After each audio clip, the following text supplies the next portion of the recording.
National education policy 2020 लगभग 34 साल के लंबे गैप के बाद आई, जिसने एजुकेशन सिस्टम के चेंज और मिसिंग लिंक्स पर बात करना और काम करना शुरू किया।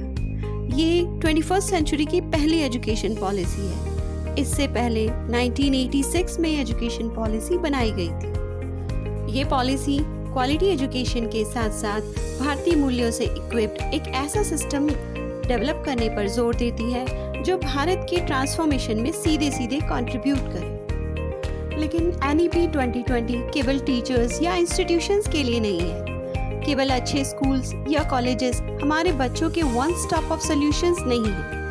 एटलीस्ट डिजिटल ट्रांसफॉर्मेशन के दौर में एजुकेशन एक टीम वर्क है और हमारी सोसाइटल रिस्पॉन्सिबिलिटी भी। Researchers Davis Louie digital world के हमारे ब्रेन पर होने वाले इम्पैक्ट को पॉपकॉर्न ब्रेन कहते हैं। इसका मतलब पॉपकॉर्न की तरह हमारा ध्यान या हमारे थॉट्स एक से दूसरे से तीसरे टास्क पर शिफ्ट हो जाते हैं। हम बिना डिवाइसेस के बैठ नहीं पाते, कभी मेल, कभी सोशल मीडिया, तो कभी मल्टीपल एप्स चेक करते हैं। पेशेंस कम और इरिटेबिलिटी बढ़ी है। फोन उठाते ही investment, food, travel, shopping, mails, तरह तरह के नोटिफिकेशंस की बाढ़ आ जाती है।